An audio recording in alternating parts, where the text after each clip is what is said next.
Bouge-Ouest.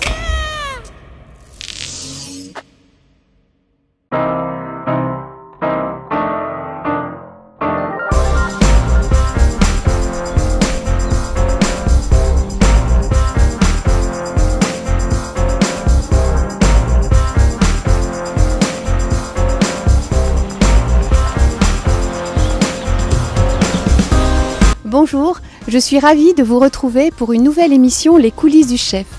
Aujourd'hui, je vous emmène dans les coulisses du restaurant Le Caire Stéphanie à Sarzeau, sur la presqu'île de Rhuys, proche de la mer et des plages du golfe du Morbihan.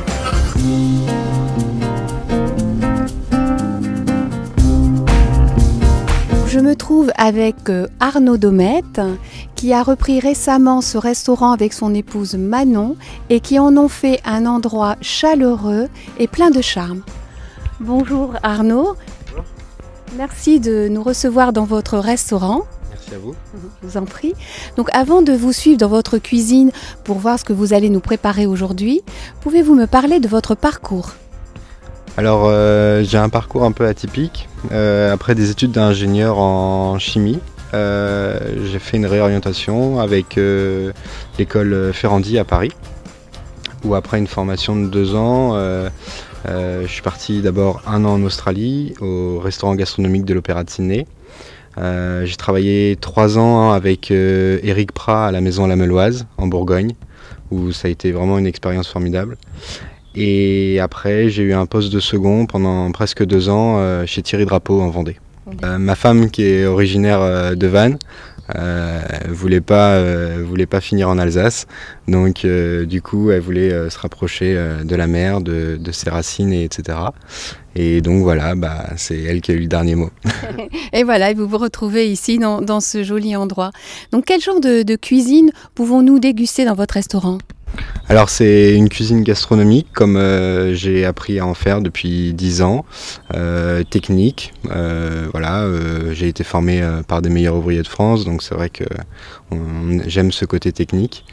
Et on est très tourné vers le légume, la presqu'île de Rhuys a plein de maraîchers exceptionnels. Et c'est vrai que du coup ça c'est une envie que j'aime tout particulièrement, travailler ici. D'accord. Et je sais également que vous avez un menu spécial végétalien, c'est bien ça ? Oui, tout à fait. Voilà, c'est donc c'est un menu avec rien qui est issu d'animaux, donc ni beurre, ni lait, ni crème, ni œufs.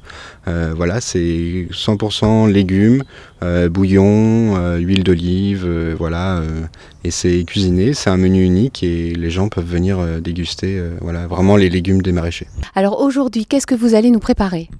Alors, je travaille un produit d'exception que j'ai beaucoup travaillé à Vendée. On travaillait beaucoup avec la maison Burgot, donc je travaille un canard au sang avec des mirabelles de chez moi. On va déguster un canard aux mirabelles. Très bien. Bon, je vous propose de suivre notre chef dans sa cuisine. Donc nous voici dans la cuisine. Donc chef, pouvez-vous nous dire ce qu'il faut comme ingrédient pour préparer cette recette ? Bien sûr. Alors pour le canard au sang aux mirabelles, il nous faut donc un canard au sang de la maison Burgot, qui nous est arrivé ce matin, qui a été fraîchement tué. Du porto pour le jus et les cuisses, des échalotes, les mirabelles de chez moi qui sont exceptionnelles, du thym, du laurier et de l'ail. En épices, il nous faudra donc de la baie de genièvre et de la mignonnette, une garniture aromatique pour le jus, et pour la tartelette, il nous faut donc du beurre baratté de la maison Kerguilet, de l'eau, du 4 épices et de la farine. Voilà. On commence par enlever la tête. Hop. Ça, on ne la garde pas. On retourne sur les magrets, la volaille sur sa planche. On prend bien au niveau du cou, ce qui nous permet comme ça de bien tendre la peau. Et on fait une incision au niveau de l'omoplate jusqu'en haut du cou.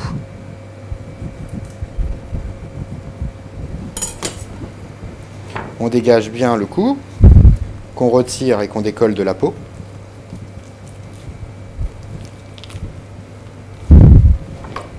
Avec un désosseur, vous glissez jusqu'aux omoplates votre lame. Vous retournez pour avoir plus de force et vous faites sauter le cou. Voilà. Cette partie-là, on la garde pour le jus. Vous ouvrez correctement les ailerons, qu'on va également faire sauter. Cette première partie amène de l'amertume au jus, donc celle-ci, on ne la garde pas.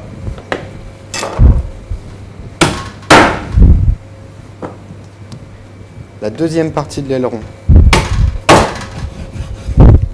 elle, va ramener pas mal de collagène dans le jus, ce qui va nous permettre d'avoir un jus qui va être assez consistant. Le collagène qui est dans l'os, c'est pour ça qu'il faut bien casser tous vos os. Ensuite, on prend la peau du cou, qu'on remonte sur les deux magrets qu'on a là. Et avec la pointe d'un couteau, vous allez retirer ce qu'on appelle le bréchet. C'est cette petite os qu'on appelle aussi la fourchette plus communément, et qui va vous permettre après de pouvoir lever correctement vos magrets sans abîmer la chair. Donc on décolle l'œsophage. Là nous avons donc cette fourchette qui sur le canard est en fait ronde, alors que sur une volaille comme le poulet, vous l'aurez vraiment en forme de Y. Vous remettez votre canard sur les magrets. Vous avez au niveau de la colonne les deux poumons en fait qui sont sous les ailerons. Avec votre doigt, vous décollez les poumons de la carcasse. Si votre carcasse n'est pas encore vide, bien sûr. Des deux côtés, vous longez la colonne et vous décollez les poumons. Une fois que vous avez bien décollé l'œsophage et les deux poumons, vous retournez votre volaille et là, vous glissez votre main afin de décoller toutes les parties digestives de l'animal. Vous pouvez ainsi retirer tous les abats du canard d'un seul et même bloc. Voilà. On retrouve donc l'œsophage avec les deux poumons, le cœur, le foie et le gésier. Ensuite, vous retirez une partie de la peau qui va rapporter trop de gras dans votre jus. On commence par lever les cuisses. Donc, vous prenez votre volaille avec le cul vers vous et vous décollez petit à petit les cuisses. Tout comme une volaille, vous faites tout le tour en suivant bien votre lame le long de l'os. Et une fois que vous tombez sur la jonction, vous glissez juste la pointe de votre couteau, ce qui vous permet de passer juste en dessous et de facilement pouvoir décoller votre cuisse. Qu'on décolle gentiment pour permettre ainsi de lever la totalité de la cuisse. Il faut qu'on enlève un maximum de gras et qu'on la coupe en deux au niveau de la jonction. Pareil, vous avez juste à suivre entre les deux os. Une fois que vous avez votre animal comme ça, votre canard, vous glissez votre lame sur la partie arrière pour qu'on ait juste ce qu'on appelle le bateau du canard, c'est-à-dire les deux magrets ainsi que les avants de l'aile. Cette partie-là, on la concassera tout à l'heure pour le jus. Et là, vous pouvez commencer donc à lever vos magrets. Vous prenez l'arrière du magret vers vous, ce qui vous permet le long de la colonne de pouvoir tranquillement glisser votre lame. Et vous le levez, pour les Bretons, comme un filet de poisson, en longeant du coup la carcasse de volaille. Il vous suffit donc juste de parer, donc c'est-à-dire enlever tout l'excédent de graisse dont on n'a pas besoin lors de la cuisson. Et là, vous avez un beau magret. Ensuite, vous reprenez toutes les carcasses qui vont nous permettre de faire notre jus. Donc, vous prenez votre bateau à l'aide d'une feuille, vous cassez en petits morceaux les os de canard. Ce qui vous permettra, plus elles seront concassées fines, et plus vous aurez du collagène qui liera votre jus. Attention à ne pas mettre au niveau du croupion, sur le canard, vous avez ce qu'on appelle ces deux glandes là qui permettent en fait que les plumes du canard prennent pas l'eau. Et ça amène beaucoup d'amertume, un goût pas du tout agréable dans le jus. Donc c'est pareil, on ne met pas. Dans une poêle, vous faites chauffer de l'huile, bien chaude, fumante, pour pouvoir bien saisir les carcasses de canard. Il faut vraiment que l'huile soit bien fumante. Si vous ne saisissez pas assez votre carcasse, vous allez avoir un bouillon, parce que le sang clarifie les jus. Donc, vu que c'est un canard au sang, il faut vraiment bien saisir. Vous répartissez correctement dans votre rondeau les carcasses, et une fois que c'est uniforme, vous ne touchez pas. Il faut vraiment qu'elle colore d'elle-même. Plus vous allez remuer vos carcasses, et moins elles auront de coloration, et moins votre jus sera bon. Là, on commence à avoir une belle coloration de toutes les carcasses. Voilà. Donc là, vous rajoutez votre garniture aromatique. Donc l'ail, le thym, le laurier, un oignon, une carotte. Il faut bien laisser les légumes aussi caraméliser. Au début, ils vont rendre leur exudat, ce qui va permettre de décoller les sucres des viandes. Et ensuite, ils vont caraméliser. Il faut attendre la caramélisation avant de déglacer.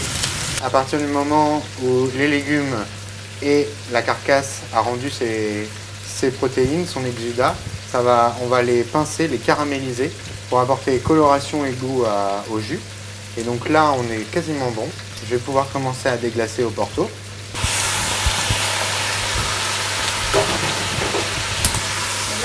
On récupère bien tous les sucres qui sont au fond et qui vont apporter une belle coloration à notre jus. Dès que l'alcool du porto s'est évaporé et que on commence à revenir encore sur la coloration, c'est-à-dire là, maintenant, on peut mouiller. Là, vous mettez de l'eau uniquement? Juste de l'eau. À peu près combien? Là, nous avons à peu près 2 litres. Donc, on va mettre nos gras de cuisse, enfin nos cuisses de canard à confire. Donc, pour ça, il nous faut les échalotes coupées en deux, qu'on va mettre dans un plat qu'on peut mettre au four avec un couvercle, qu'on dispose au fond. Par la suite, vous rajoutez toutes vos épices et vos aromates. Donc, on a le poivre mignonnette,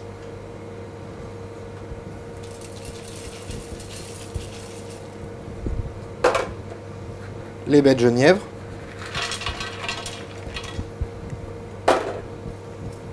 un peu de thym, une feuille de laurier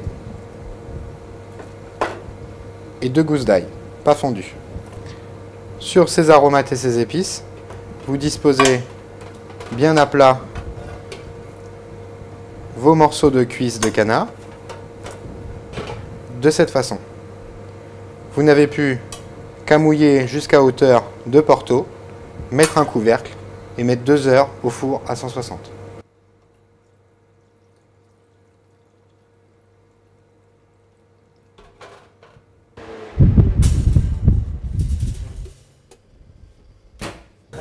Pendant la cuisson de votre jus, surtout, pensez bien à écumer pour enlever ainsi toutes les impuretés de votre jus. Pour la petite tartelette, on prend tout d'abord notre beurre baratté demi-sel et notre farine. On va réaliser tout d'abord ce qu'on appelle un sablage. Donc on prend notre beurre qui est resté à température ambiante et notre farine. Et dans votre batteur, à l'aide d'une feuille, vous laissez en première vitesse tourner jusqu'à ce que la farine et le beurre ne fassent plus qu'un. Vous aurez comme du sable. Une fois votre sablage fini, vous mettrez vos épices. Donc là, le 4 épices qui va permettre d'aromatiser votre pâte sablée. Il vous reste enfin, pour la liaison, à rajouter juste l'eau et le jaune d'œuf.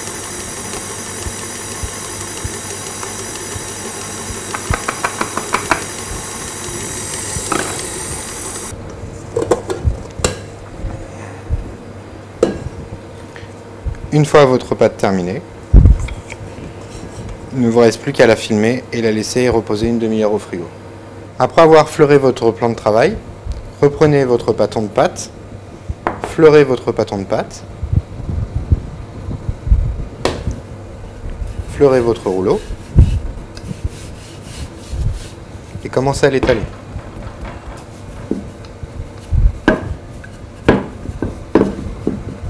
Ensuite, à l'aide d'un emporte-pièce, commencez à faire des disques.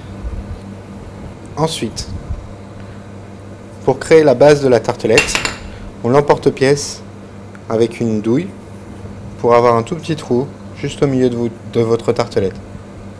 Ainsi, pouvoir lui donner une assise sur l'assiette.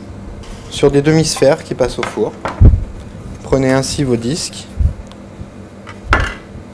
et retournez-les en leur donnant la forme comme d'un mini-bol. Enfin, il ne vous reste plus qu'à les enfourner au four une dizaine de minutes jusqu'à ce que la pâte soit bien colorée, bien brillante. Une fois que votre jus est cuit, hop, il faut le passer afin de retirer la carcasse et la garniture aromatique. Et ce jus-là, on va le remettre à réduire jusqu'à ce qu'il devienne brun. Alors, une fois les cuisses de canard confites, sorties du four, il reste un peu de jus. Vous égouttez vos cuisses de canard.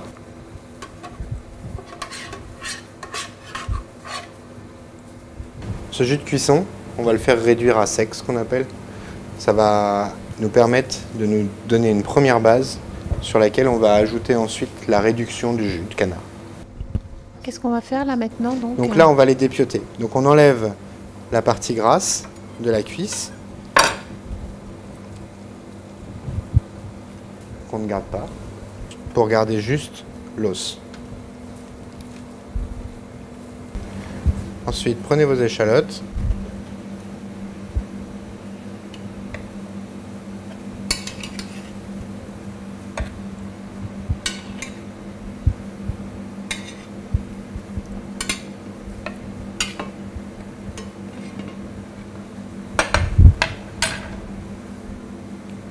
Et ciselez-les finement.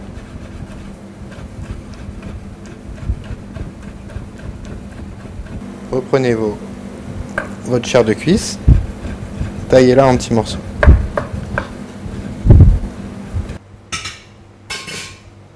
Une fois la réduction du jus de cuisse vraiment comme un caramel, quelque chose de bien nappant, vous prenez votre réduction de jus de canard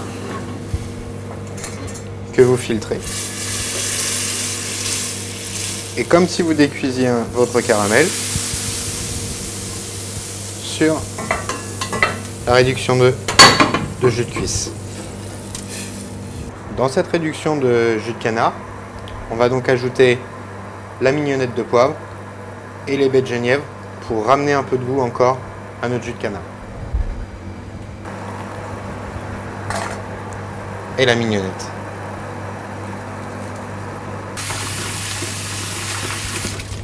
Votre jus ainsi infusé, faites-le passer encore au chinois étamine le plus fin possible afin d'enlever ainsi toutes les épices et les dernières impuretés. Votre jus est quasiment à consistance. Il a quelque chose de nappant. Il ne nous reste plus que pour la dernière étape, cuire notre magret, dresser nos tartelettes avec les mirabelles qu'il faut glacer. Donc, assaisonnez bien votre canard des deux côtés.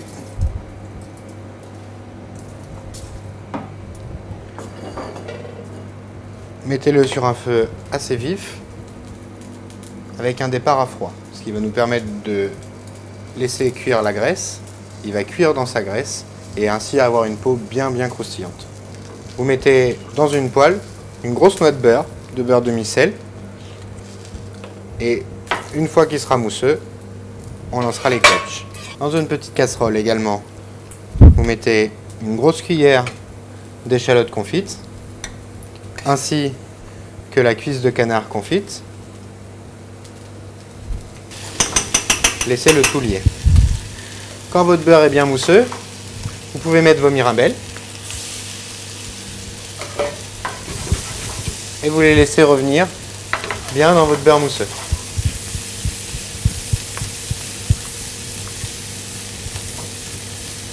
Tout comme pour le jus de canard,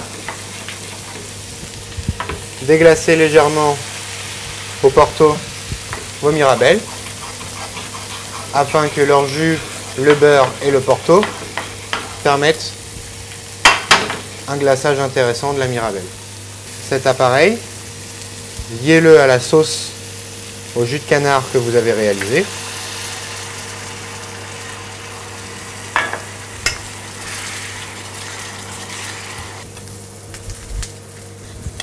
Prenez votre farce viande échalote que vous poivrez au moulin au dernier moment. Prenez une bonne cuillère de cet appareil, pressez-le contre votre casserole afin d'en extraire l'excédent de jus. Mettez-le au fond de votre tartelette.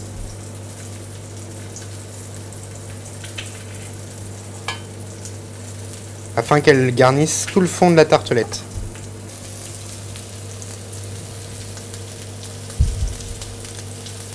Une fois que la peau est bien colorée comme ça, bien croustillante, vous le retournez afin de bien saisir le reste du magret. Continuez à dresser pendant ce temps-là vos tartelettes en plaçant joliment vos mirabelles glacées.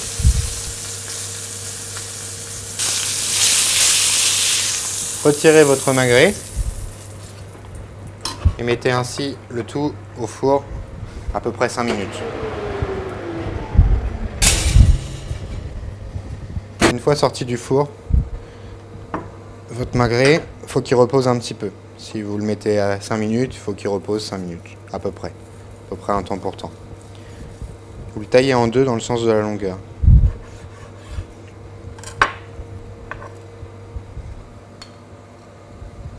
Vous n'avez plus qu'à prendre délicatement votre tartelette, la laisser sur le haut, et donc on met la deuxième.